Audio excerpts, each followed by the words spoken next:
I bought this chainsaw to do chainsaw milling with, but I ended up doing a lot of comparisons between other models.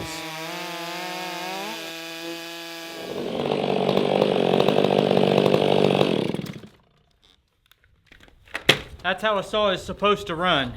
Hey, it's Brock here with Rock Hill Farms, and I'm about to show you the best chainsaw that's ever been made.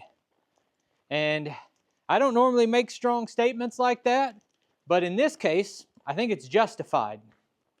Now, I've already made a lot of people mad, I'm pretty sure, and you're going to tell me why I'm wrong, and that's okay. We don't have to agree on everything. But this is my channel where I share my opinions, and this is one of them. So in this video, we're going to fire the saw up, do a little bit of cutting, and I'm going to tell you why I think it's so great. And of course, I'm talking about the Stihl 500i. Now, there's already people irritated right now because of this right here. I can already hear you in the comments. See that nasty funk on it? Well, that shouldn't be like that. That should be cleaned up. This idiot doesn't even take care of his saw. Yeah, I know.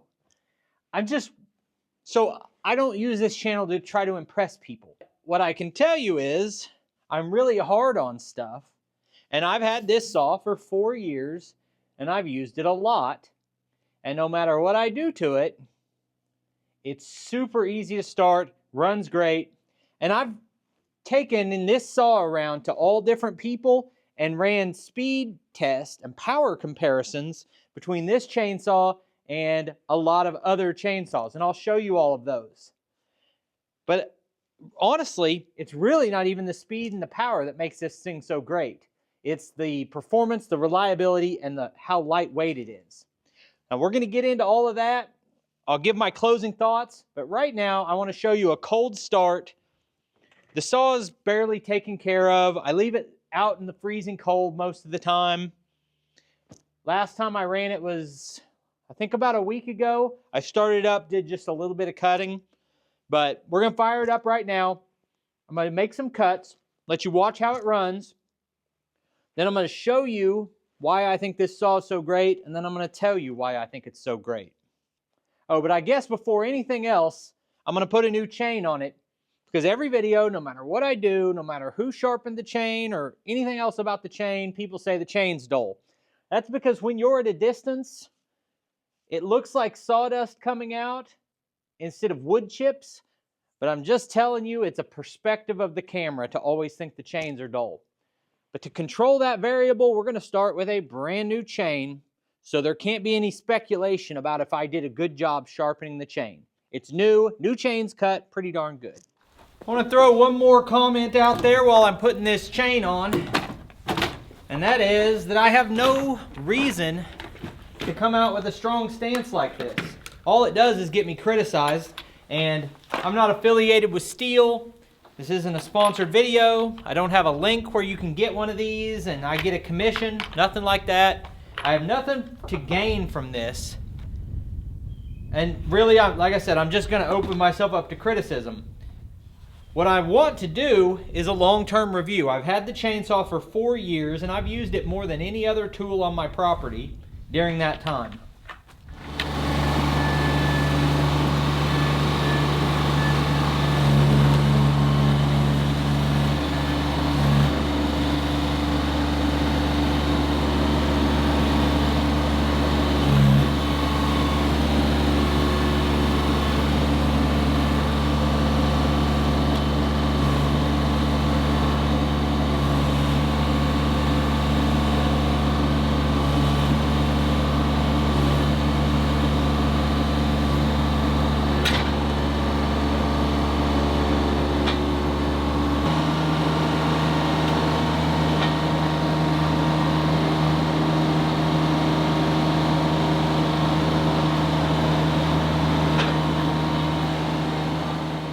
You know, it was my plan to make this video short and sweet, straight to the point, but I always got something else on my mind. A lot of people give me a hard time for the way I start a chainsaw.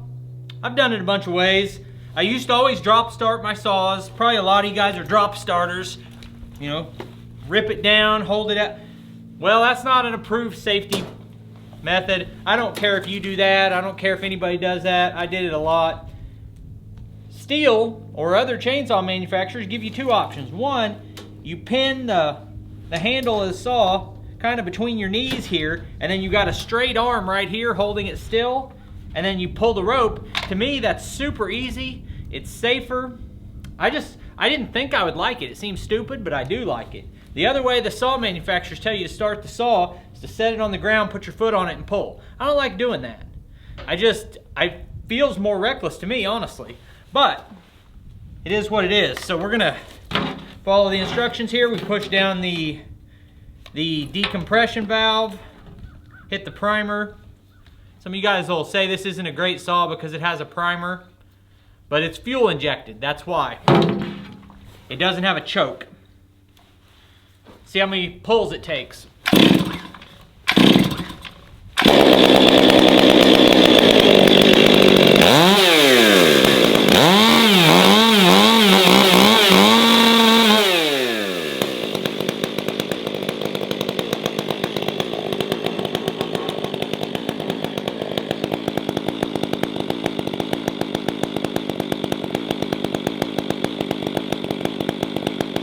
General rule, it's not a good idea to rev up a saw like that as soon as you start it.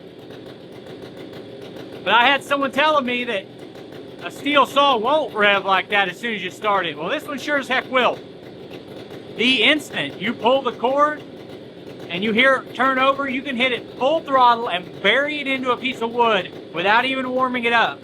I don't. It's hard on the saw. I just did it, but in general, I don't do that. It could be hard on the saw. But that's how well it operates.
saw is supposed to run.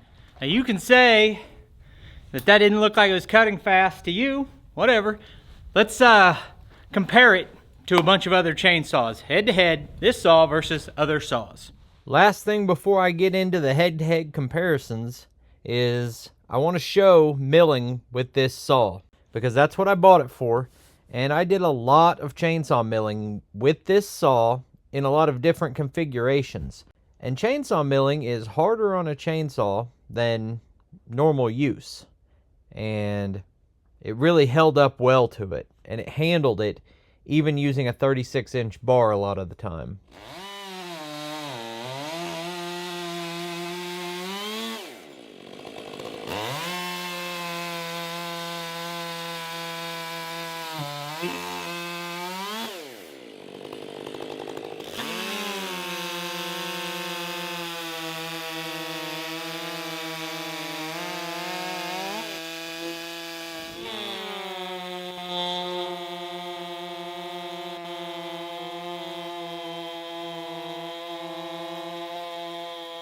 This chainsaw is a clone saw of a 660, but it is heavily modified by a professional who was supposed to hot rod it and make it run faster.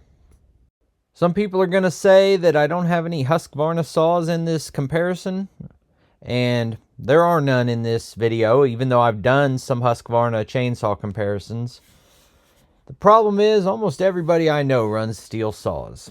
What I've found in my research is that to outcut the 500i with the Husqvarna saw, you need a 592. It's 92 cc compared to a 79 cc. And that saw weighs an extra 2 or 3 pounds, which is a lot in chainsaws.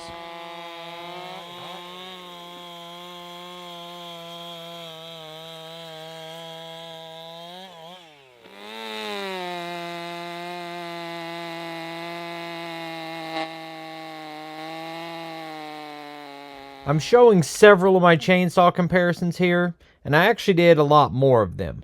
This one is against a saw that was built from the ground up to have more power than mine. And we get the same result we've been getting. And it's not just about speed. Speed is not everything, but reliability and weight and balance of the saw really come in looking favorable on the 500i as well. I want to jump in here real quick and ask a question to my regular viewers. Today, as an individual, not as a YouTuber, but just me personally, what I needed to do today was cut firewood. I haven't cut that much in the last month, and I'm starting to burn through all I have, and I need to build up a supply of firewood for next year. And I was left with the decision, do I want to make a video that shows me cutting firewood?